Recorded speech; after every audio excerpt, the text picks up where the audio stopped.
Meeple Nation Podcast, episode 443, 5 Halloween Games. Welcome, citizens of Meeple Nation.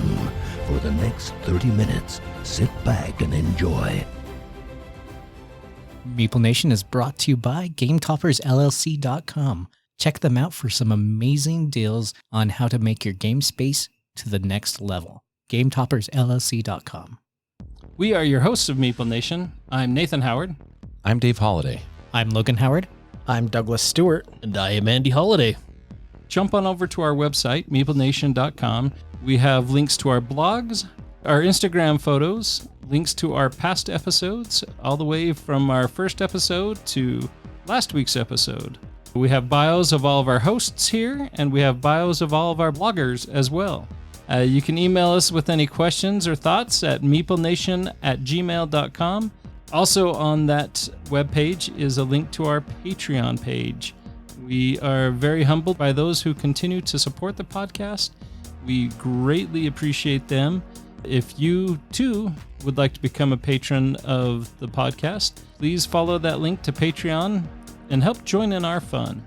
Check us out at meeplenation.com. Last week, we talked about a lot of different Halloween games, and it was a good discussion. This week, we have narrowed it down to 5 games because we are recording with Logan in-house today again. Yay! That name sounds way familiar to me. I do exist. I'm like Tinkerbell. Thank you all for believing in me. Otherwise, I would have died long, long ago. Oh, there you are, Logan. Andy Poops, what game are you discussing today?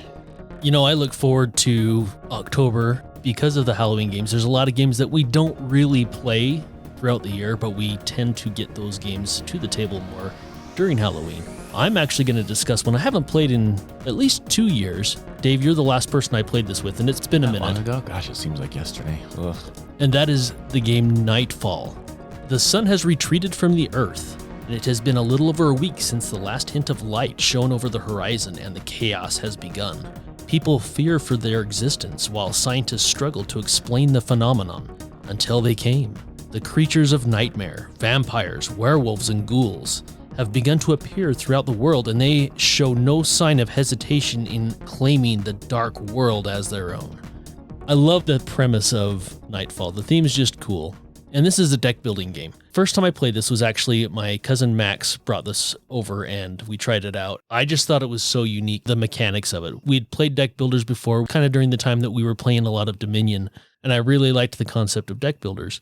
This is one where there's direct confrontation, which was kind of new at the time for a deck builder game. It's also why I think it probably plays better as a 2-player game than it does as 3 or 4-player game. Yeah. I noticed when we played this with more than 2 players, you would end up with one person getting ganged up on. You have a hand of cards, you play those cards, rather you play one card, and then you can play additional cards if you're able to chain. So this has a chaining mechanism.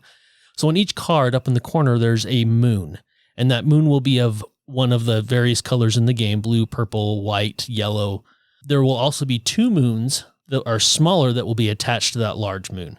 If you have another card in your hand that the larger moon matches one of the smaller moons on the card you just played, you can then play that card also. And you can continue to chain cards and play more and more cards as it goes. And you can play as many as you want as long as you can chain. Once you're done playing cards, then other players can chain also when it's not their turn off of your last card. Even though it's not my turn, I can still play cards during my opponent's turn.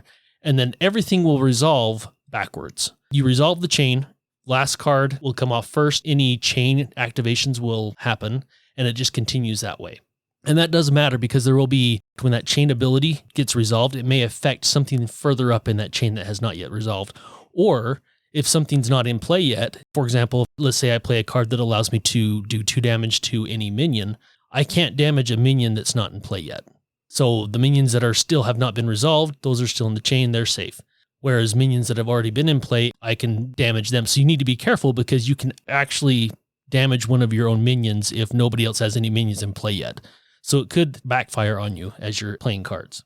This is a mechanism that some people have had a hard time wrapping their heads around as we've played it. But I love the fact that you can build different cards and get these cool chain effects and get to where you can play a bunch of different cards on your turn. When a card gets played, After it gets resolved, the chain effect gets resolved, it's in front of you. And you can also have a kicker. Kicker will happen if the card that you chained off of, the colors match. It's shown on your card that has the kicker ability. Once that happens, then everything that was in play will remain in play until your next turn. At the beginning of your next turn, everything will attack and then gets discarded. Everything that was in play. For example, if it's Logan's turn, I'm able to chain off of cards he played.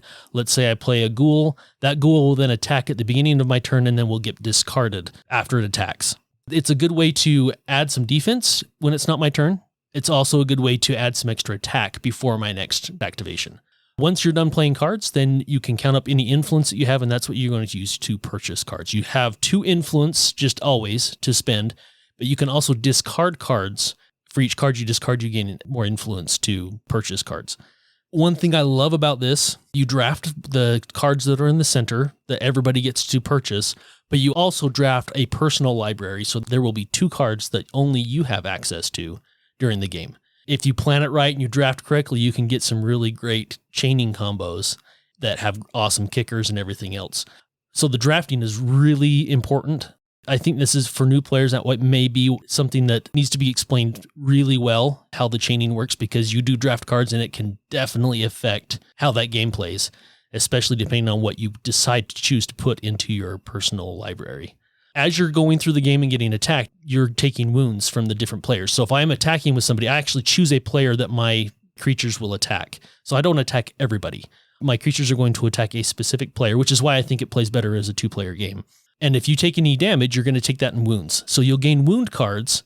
Now, these wound cards, there's actually a catch-up mechanism built into the wound cards. So the game ends when the wound deck is depleted. But when the wound cards go into your hand, because they go into your discard pile, when your discard pile gets shuffled and it goes into your hand, those wound cards actually have abilities. And you typically can feed those abilities with more wound cards, which can be quite powerful. Some of them will allow you to draw extra cards when you draw wound cards, so you can start your next hand. It can be super powerful, or it gives you extra cards to play during other players' turns. But this is a great game. It is one that I've actually played with my wife a fair bit, and that she actually really likes that chaining ability. But it's one that I have a hard time getting other people to play because it can be a little bit of a brain burner on how exactly to chain cards. So how did you trick your wife into playing it then? It was just around Halloween, and we played it, and it was when we were way into Dominion, both of us, and she really likes Dominion. She was kind of in deck builder mode. I think it was just a perfect timing on my part to introduce this because we were having so much fun with Dominion. That sentence doesn't make any sense at all. So I'm not super happy that you decided to talk about this game because I'm going to have to say something that I really don't want to say in front of you. But this is really a pretty good game. In fact, I think they did a really good job with this game. I'm not sure, and you used this term earlier, so I'm going to use it again. I'm not sure if I have my head wrapped around this game or if it has my head wrapped. No. See, now I just screwed that up even. Something's wrapped somewhere, and it's not good. I struggle with this game. And the chaining thing is normally something that I love. It's something that I do really, really well with in games. In this game, it just kicks my trash. I think that's why I struggle with this game so much is because this is a thing that I love and I'm good at, and I am garbage at this game. So I had this game when it first came out, 2011, and a couple of the expansions with it as well. But this is just one of those games that I really wanted to like it, but it just kind of fell flat for me. I mean, I wouldn't be against trying it again, so maybe while we're in this Halloween season, you twist my arm, Andy, and we sit down and give that a try. I would look forward to that. And I request, Andy, you set that up.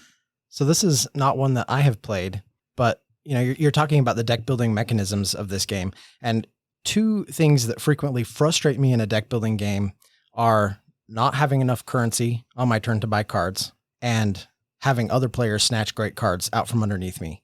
When you're talking about this game and you're saying you can pitch cards for additional resource and that you have a personal library of cards, those are 2 things that make me go, okay, this is definitely a game I'd like to check out. Sounds like a pretty fun one. My biggest beef with it, my only beef with it is the direct conflict. It can be pretty in your face at times. It reminds me of when we used to play multiplayer Magic when we were in high school and you are just specifically targeting one player instead of everyone. One of the things that I haven't tried, which I would like to try this Halloween, is they have a option, like a little mini expansion that allows you to go through the different phases of the moon, which depending on which phase of the moon you're in will have a different game effect. So one might benefit vampires more, one might benefit werewolves more. The hunter's moon will benefit the human hunters more. And on your turn, you can choose what you want to do with the moon cycle. You can leave it. You can put the top card on the bottom and flip over the next card, or you can just reshuffle and flip over whatever's on top. I kind of like that idea. Kind of change it up a little bit. Anyway, I think it's a fun game. Thematically, I love it. The artwork is cool. I love the way it plays, and I especially love how those cards, the chaining mechanism is just, that's what drew me to the game mostly, is that chaining mechanism. I think it's awesome. And that's Nightfall. My game is Zombie Dice. This came out in 2010.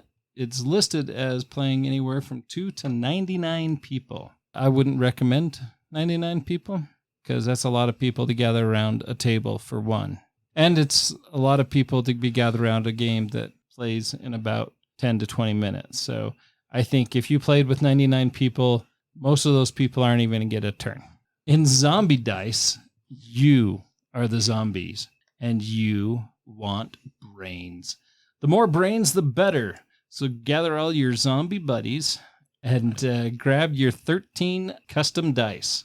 These dice are your victims. You're going to roll them, and if your dice face shows brains, you're going to keep that and collect those brains. If you roll shotguns, any shotgun blasts, those dice are locked, and they're going to remain in front of you. If you ever collect 3 shotgun blasts, your turn ends, you drop all of your brains, the dice pass to the next person. Otherwise, you have the opportunity to stop with the brains you've collected and pass those dice on to the next person.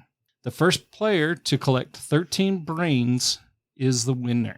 Very, very simple. And that's all you're doing is you have these dice you're going to pull out from, you're going to roll them. If there's brains, you're going to collect those brains. If there's shotgun shots, you're going to lock those dice.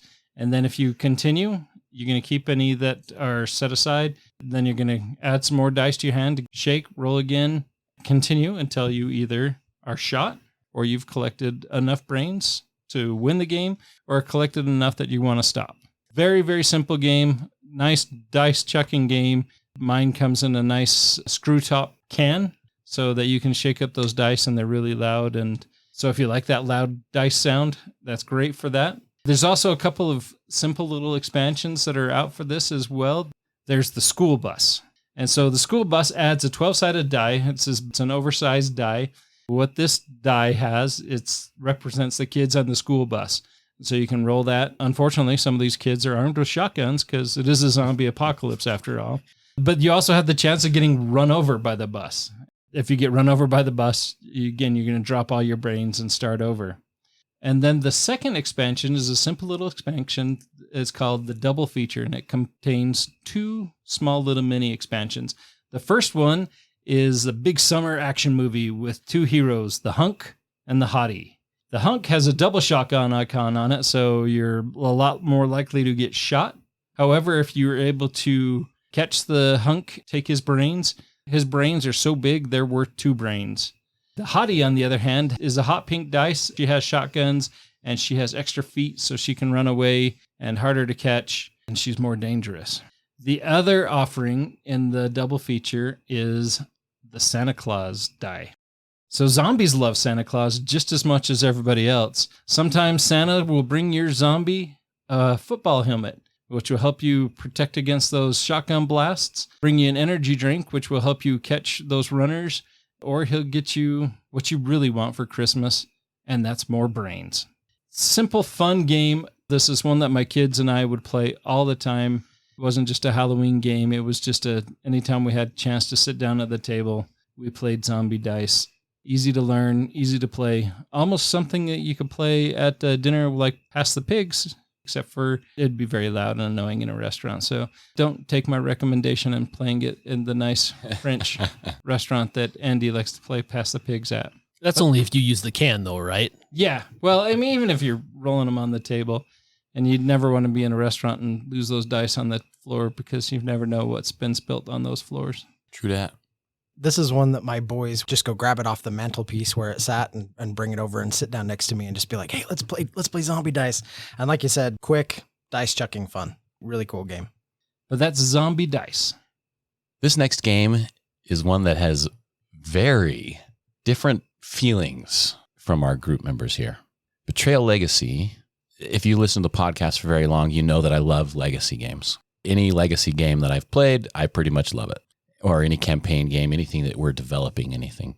And that's one of the things that I thought that this legacy game in particular did really well. Betrayal Legacy came out in 2018. It's for 3 to 5 players. It says 45 to 90 minutes. On the box, it actually says 75 minutes.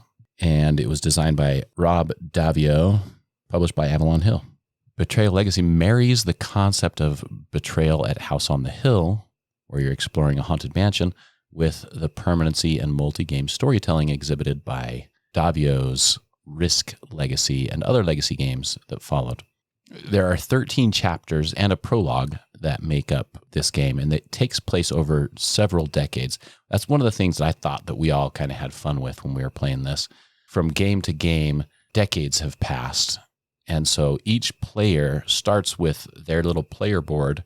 The components I like a lot in this game. One of them is the player board where it has your statistics, your knowledge, your sanity, your speed, and your fight. But in the center of that, it incorporates player reference. So you can see all of the things that you can do right there on that board. So it's all kind of in one place, and it doesn't take up a whole lot of space. On that is also your family crest. You write your family name on there. And then each game, as it progresses from one generation to the next, you are playing somebody else theoretically in that family line. The first play is in 1666. And on the back of that player board is a spot to write down the first name, the age of the player, and the fate. So whatever happened during the game, whether or not you were the traitor and whether or not you died. I thought that was just kind of a cool thing to add. Doesn't necessarily have a ton of consequence for in-game and for your next play of the game, but it's pertinent and it fits, and it thematically and everything, it works really well. I have never played the original Betrayal at House on the Hill, which, according to Andy, is probably the reason why I like the Legacy version, because every time he plays it, what is it you say, Andy? Every time we've played it, I wish we would have just played the regular Betrayal at House on the Hill. It is not his favorite version of this game. No, I love Betrayal at House on the Hill. And I was really looking forward to Betrayal Legacy, and I unfortunately was a little disappointed. So one of the things that I think about, and again, I haven't played the original, and I don't know because we still haven't finished the Legacy, but I love the development. I love when you're developing the board, you're developing your character. With a lot of Legacy games, once you finish the 12-game story or whatever it is, in this case 13, you can use those components, that board and everything else, to play the game. Yeah, and I guess that's kind of what bothered me about it. Was it felt like, we're quite a few games into this, and to me it feels like, okay, by the end of this, you're going to have Betrayal at House on the Hill. So why didn't we just play Betrayal at House on the Hill? I would have liked it more if they would have started with Betrayal at House on the Hill and then built on that. But it would be your Betrayal House on the Hill at the end. Yes, but the feel that I'm getting, right, is that it's going to be so close to the original game because there was such a small amount of content at the beginning that we had finished, and I'm like, that was kind of dumb. And it added more content, but every single time I'm like, I wish we would have just busted out the regular game.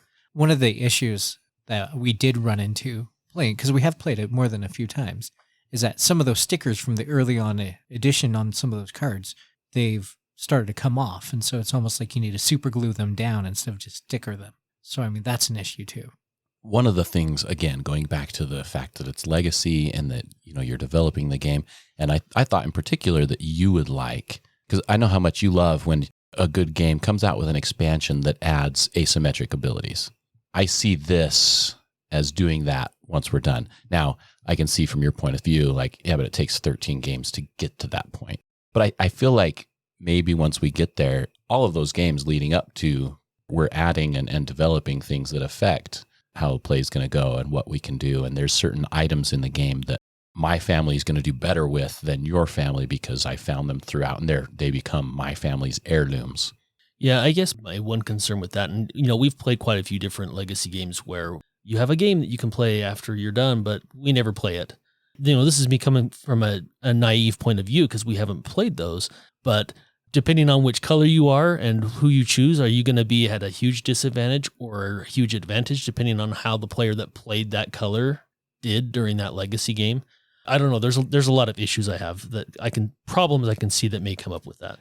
The game that came to mind when you were talking about that is Charterstone, of course. For sure. In fact, I still am looking forward to playing our copy of that just as the regular game at this point.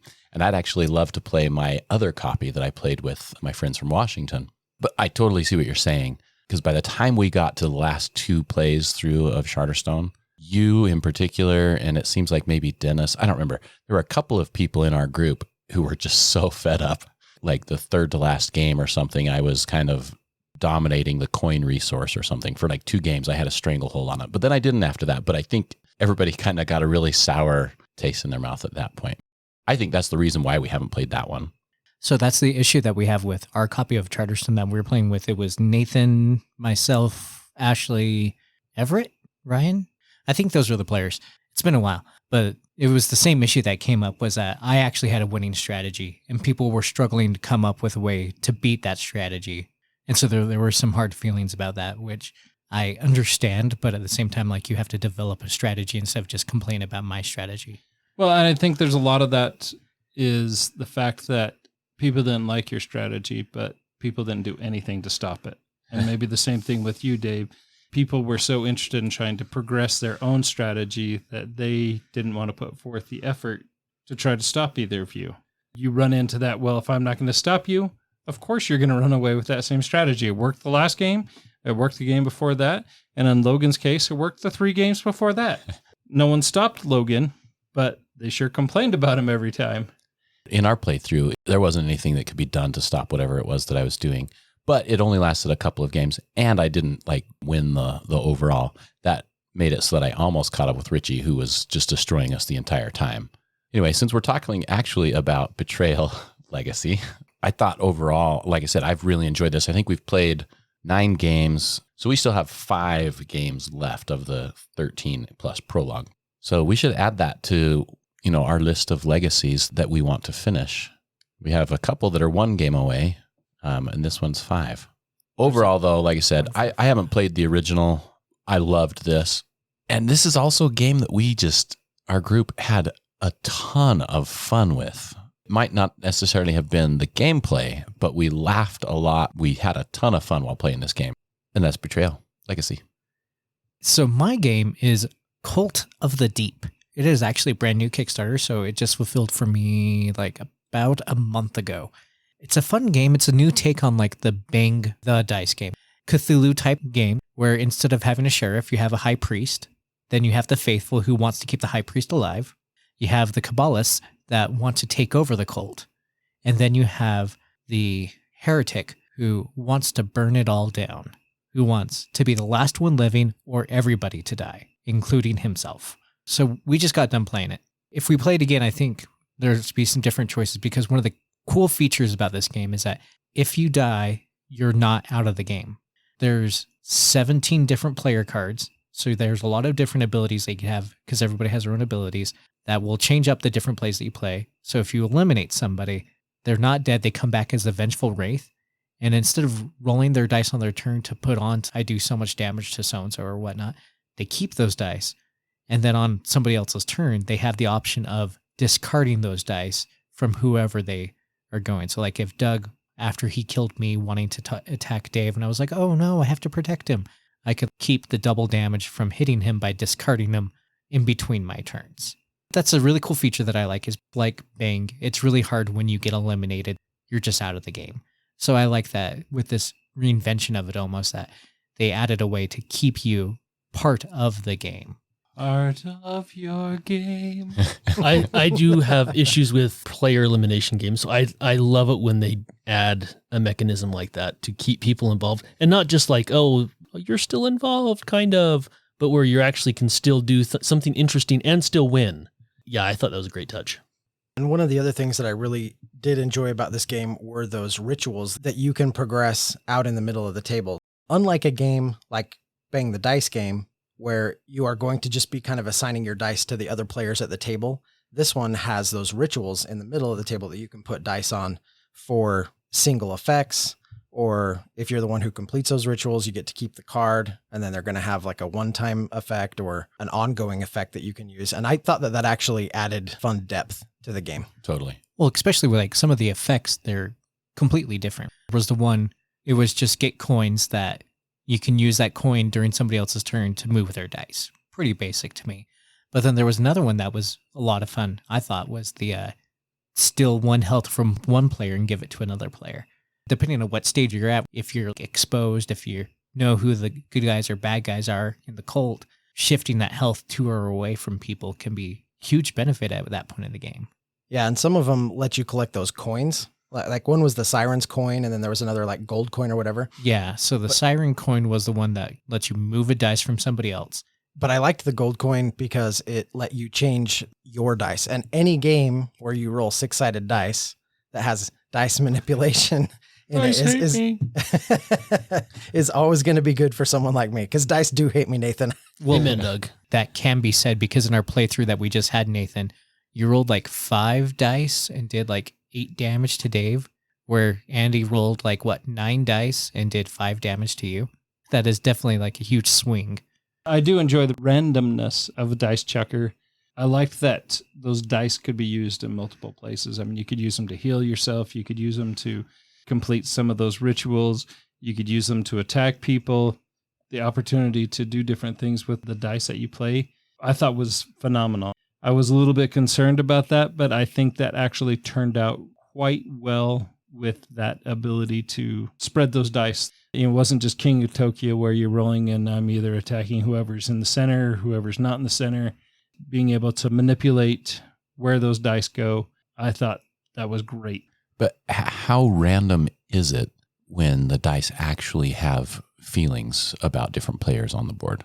Dice hate me. There's no there's no feeling in the dice. Quiet you. You have never been so wrong in your entire life. Well, and one of the fun things when I was reading the rule book for this game too, is that in the back, they have the variant gameplays. So they encourage you. So like if the 5-player setup that we played with just doesn't work with you, to change that. So then you could add certain other players. So instead of having the Vengeful Heretic, so the Heretic, what's kind of fun is because when they die and become a Vengeful Spirit, depending on which one they do, they'll switch sides. So if they're the Repentant, once they die, instead of wanting everybody to burn, they want the High Priest to live. The Vengeful one, if he dies, he just sides with the Kabbalist, and as long as one Kabbalist wins and they kill the High Priest, they win. But then they also have a Necromancer that you can play as your player role. So instead of having your individual ability, once you die, you have the ability to gain coins, and if you get enough coins, you come back alive. So they have a variable where the High Priest is actually a Necromancer. Even if you eliminate him, the game's not over. I like that they have the different variants. Okay, well, we understand this setup doesn't work for everybody. Play with it. I like that idea. I think that there were a lot of improvements over Bang. If you're a fan of Bang the dice game, definitely try this out. I think this game is fantastic. I like the theme. I like the dice. I like the extra depth that they added with the altar and the different ceremonies. I think it's a great Halloween game. I look forward to playing it more. It has a response phase where you roll your dice, you commit them, and then you give people time to respond and to manipulate them. I think if we just kind of sped that up, and then if you didn't say something, it's too late, too sad, we'll help it along, because the game's only supposed to last an hour. If we do stuff like that, I think we'll help it along, so then it makes it a faster, more enjoyable game. But that's Cult of the Deep, and it's widely available, so if it piqued your interest, you should check it out online. I wanted to talk about a game tonight that I think has the Halloween theme in spades. This is a little game called Horrified, or if you prefer, Horrified American Monsters. It kind of comes in 2 flavors. The stakes have been raised. Imagine living in a place so wretched that it's not plagued by 1, 2, or even 3 monsters, but by 7 of the most horrifying fiends. In this game, you'll come face to face with them as you work together to rid the town of the maniacal or misunderstood creatures before it's too late. Its innovative, easy-to-learn cooperative gameplay has players working together against the monsters with varying levels of difficulty. Just as each monster is unique, they require different strategies and tactics to be defeated. Maybe it's just me, but I have kind of a soft spot for the Universal Studios monsters. I had kind of a period in my life where I was sort of obsessed with going back and sort of studying these old films in black and white. And I don't know, I just had a good time watching them, and They've become part of sort of the nerdy zeitgeist of me. So when I heard about this game, I was really excited. And then to get it to the table and discover that it was actually pretty good made me even more excited. This is a pretty straightforward heroes at the table versus the monsters kind of game. So it's cooperative. You're going to fight against the creature from the Black Lagoon, Dracula, Frankenstein and the Bride of Frankenstein, the Invisible Man, the Mummy, and the Wolfman. One of the things that makes this game kind of cool is that you can alter the difficulty simply by adding or removing monsters from the game. So if you want an easy game, select a couple of them and fight them. If you want a harder game, you go with 3. And if you really want a challenge, you can play against 4 of them at a time. But the gameplay is actually really simple. You're just going to move your heroes around on the board that depicts kind of this little town. And you're going to pick up items that are needed to defeat monsters. Periodically, there will be villagers that make their way out onto the streets of the town, and you need to guide them to where they want to go. And if you can get them to their destination, they'll give you perks. You get these little perk cards that have pretty powerful one-time effects. You can share your items with other players. But really, I think the fun part of this is if you've collected the items you need, you can go to different locations around the town and you can take what's called the advance action. And this is where you essentially get to engage in these little mini games for each monster. For example, the creature of the Black Lagoon has this little mini game where you're trying to get the boat into his cove to try to find his lair. Or one of my favorites is actually Frankenstein and the Bride of Frankenstein. You've got to raise their humanity level all the way up and then get them together. They're always trying to find each other because they're, in love, but you have to get their humanity to a certain point so that they know what that means when they actually find each other. So it's kind of this fun game of trying to keep them apart, raising their humanity, and then letting them come together.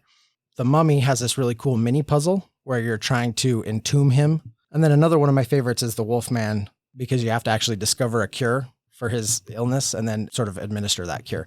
So from a thematic standpoint, I just think this game is really fun. It's just a great little cooperative game. Turns are super snappy. A hero is going to take an action, then the monsters are going to activate. They're going to add items to the board. They'll have a simple little effect, and then they may or may not attack you depending on conditions that are met. Play until the terror level either reaches too high in the town and you lose, or until you've defeated all the monsters. If the Universal Studios monsters aren't to your liking, you can always pick up American monsters, which features more of the American cryptids.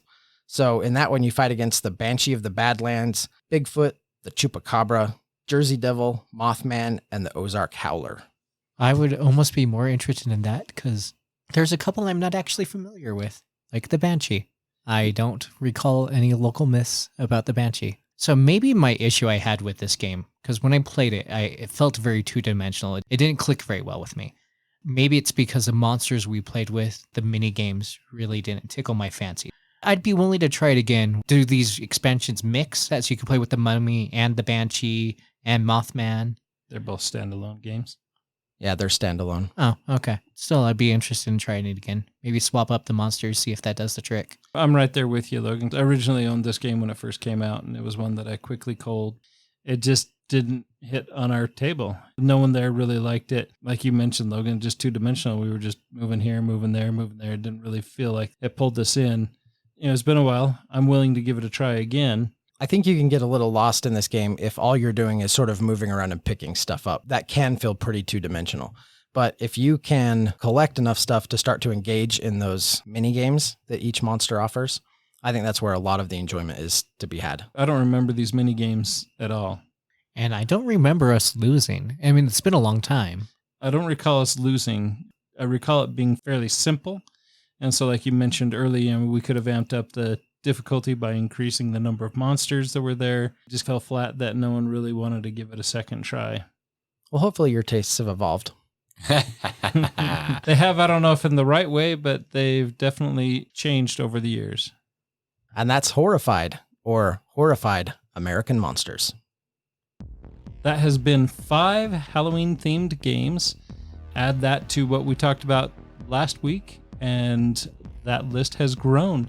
Next week, we have one more Halloween game that we're going to talk about. So hopefully we've given you enough ideas and enough lead time that you can find something that you can play for this Halloween. I'm definitely taking time off so I can play more of these games. There you go. We're looking forward to it. So go have some chili, some donuts, and play some Halloween games. Until next time. We'll see you bobbing for apples Trick or treating, hopping or locking. at the game table. Let's go play Zombicide. As always, we want to thank you for listening. Check out our website. We have all sorts of cool things there. Love those blogs. Get a deeper look into the writing side of Meeple Nation. Join our Facebook group, Meeple Nation Off Air. I look forward to seeing you there. Follow us on Twitter at Meeple Nation. We also have Instagram.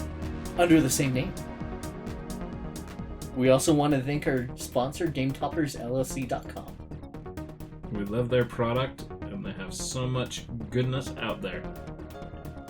And we also want to thank Brain Detergent for our music. But he has to trick you into it. That was why his wife likes it, is that she was tricked into it. But I'm not his wife. I'm willing. You could be.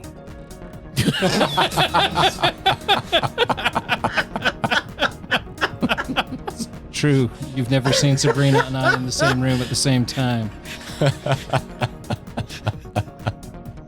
But anyways, back to our regular scheduled podcast. So my game is what does it sound? I just want to point out, Nathan, after your warnings at the beginning of the podcast, you just started yours with. So my game is. Well, it's, my go-to word is usually. Is it all right? I think mine's usually all right. So, So